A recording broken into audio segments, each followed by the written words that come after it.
สวัสดีสุภูสุคนพบกับส่องพระกรไอติมแสบเส้นเก่าเส้นเคยเด้อพี่น้องเมื่อนี้แม่บ้านเพิ่นก็มีเมนูอาหารมานำเสนออีกแล้วพี่น้องเป็นเมนูอาหารบ้านหน้าเด้อพี่น้องเด้อนี่เผ็ดแจ่วบักเขือเด้อพี่น้องเด้อแจ่วบักเขือนี่เนาะตื่นเช้ามาแม่บ้านเพิ่นก็มีการกะเกียมการแต่งกินเนาะนึ่งข้าวให้กระแตงกินไปน้ำเนาะก่อนอื่นแม่บ้านเพิ่นก็สิเอาบักเขือที่เพิ่นเกียมใบเด้อพี่น้องเด้อบักเขือยาวหรือว่าบักเขือหำหมาพี่น้องบ้านภาคก่อนเด้อบักเขือหำหมาหรือว่าบักเขือยาวเด้อพี่น้องเด้อแม่บ้านเพิ่นก็สิเอาบักเขือมาปิ้งก่อนเด้อพี่น้องเด้อปิ้งบักเขือให้มันสุกเด้อพี่น้องเด้อสุกเนาะการปิ้งบักเขือนี่ก็ปิ้งใส่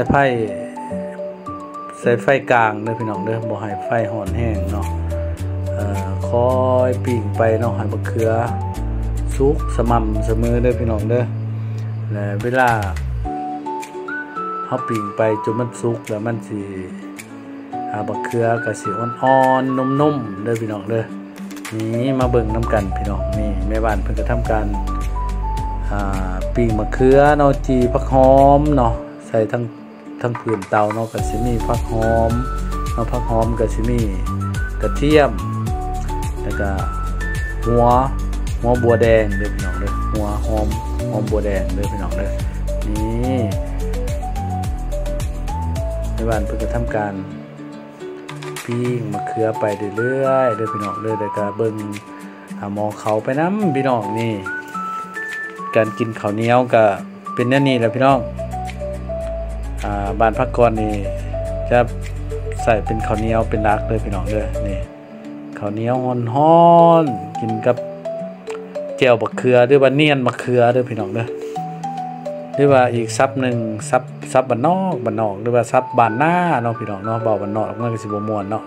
เอิ้นว่าซับบ้านหน้านี่แม่นลิลัวเด้อพี่น้องเด้อลิลัวบักเขือเด้อพี่น้องเด้อหรือว่าเนียนบักเขือแจ่วบักเขือเนาะพี่น้องเนาะเอาแต่ละภาคแต่ละเขตเนาะอาจจะเอื่นแตกต่างกันเนาะ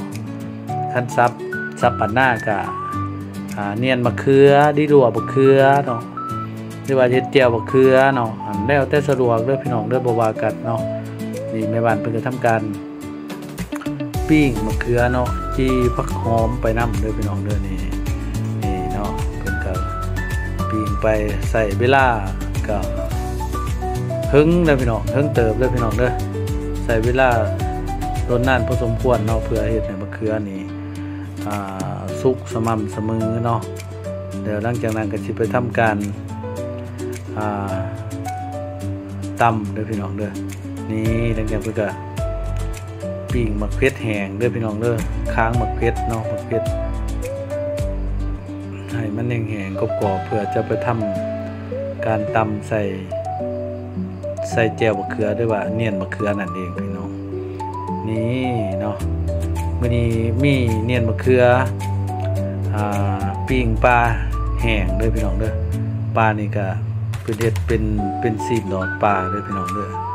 บ้านภาคกรเอิ้นซีนหลอดเนาะซีนหลอดปลาเนาะพี่น้องเนาะนี่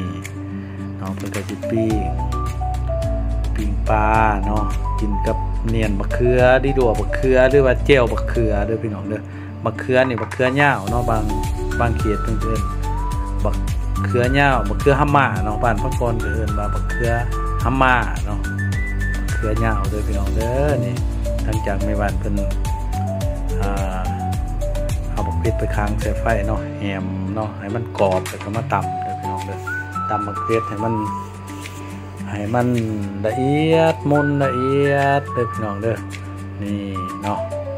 หลังจากนั้นแม่บ้านเพิ่นก็สิเอา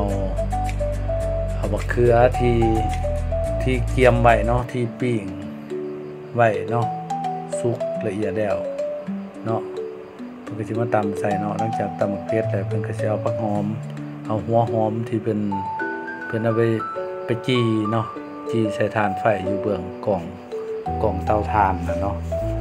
สุกมาแล้วก็มาตำใส่กันกับบักเพชรเนาะใส่กับบักเพชรที่เป็นเอา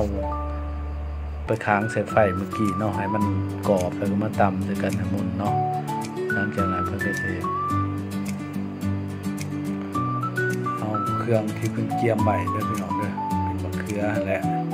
เพิ่นมาตัดเนาะตัดแต่เพิ่นสิมาตำเข้ากับเครื่องกับเครื่องหอมเนาะเผ็ดเด้อพี่น้องเด้อนี่บ้านพักกรก็สิเอิ้นแก้วบักเขือหรือว่าเนียนบักเขือเนาะพี่น้องเนาะนี่อาหารบ้านหน้าอีกประเภทหนึ่งที่แต่งแบบง่ายเด้อพี่น้องง่ายได้แต่ว่ารับประกันเด้อเรื่องความแซ่บเรื่องความปลอดภัยเนาะพี่น้องเนาะแซ่บอีดีพี่น้องนี่แม่บ้านเพิ่นจะใส่เครื่องปรุงเนาะเครื่องปรุงก็ตามทั่วไปพี่น้องมีผงนัวมีน้ำปลามีปลาแดกเด้อพี่น้องเด้อเอาแต่สะดวกเนาะเอาแต่ละเขตแต่ละภาคเด้อพี่น้องเด้อกระดังที่พักกรได้เว้าในคลิปก่อนหน้าเนาะสูตรของแม่บ้านนี่จะบ่มีตายตัวเด้อพี่น้องเด้ออันนี้ก็บ่ว่ากันเนาะแต่ละเขตแต่ละภาคก็การแต่งกินก็อาจจะบ่คือกันเด้อพี่น้องเด้อนี่บ่ว่ากันเด้อพี่น้องเด้อนี่มาเบิ่งนำกันเนาะพี่น้องเนาะนี่แม่บ้านเพิ่นจะทำการปรุงเนาะปรุงเรียบร้อยเนาะพี่น้องเนาะนี่แม่บ้านเพิ่นก็ซิมเบิ่งรสชาติเด้อพี่น้องเด้อ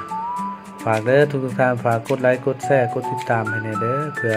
จะบ่ได้ผ่านในการชมคลิปใหม่ๆเนาะที่บ้านพักกรได้อัปโหลดลงเนาะอันนี้ก็เป็นคลิปที่ง่ายได้เลยพี่น้องเด้อหลายเขตหลายภาคก็เป็นการแต่งกินเป็นประจำอยู่แล้วเนาะพี่น้องเนาะนี่ในบ้านซิมเบิ่งอาจจะจางเนาะในบ้านเพิ่นก็เติมน้ำปลาลงไปเด้อพี่น้องเด้อนี่ขอบใจเด้อทุกท่านที่เข้ามาเยี่ยมชมเนาะก็ขอให้ทุกท่านจงมีแต่ความสุขความเจริญเด้อทุกท่านเนาะคิดหยังทำหยังก็ให้มีแต่ผลสำเร็จเด้อทุกท่านเด้อนี่ฝากเด้อทุกท่านฝากบ้านพักกรเด้อนี่เนาะคือว่าการปรุงแต่งแจ่วบักเขือหรือว่าเนียนบักเขือหรือว่าดิลัวบักเขือเด้อพี่น้องเด้อสำเร็จเด้อนี่แม่บ้านเพิ่นก็ได้ทำการตักใส่ภาชนะเนาะเป็นถ้วยเป็นจานเด้อพี่น้องเด้อนี่หน้าตาก็สิประมาณนี้เด้อพี่น้องเด้อฝากให้เด้อนี่หน้าตาบ๊ายบายเจอกันคลิปหน้าเด้อ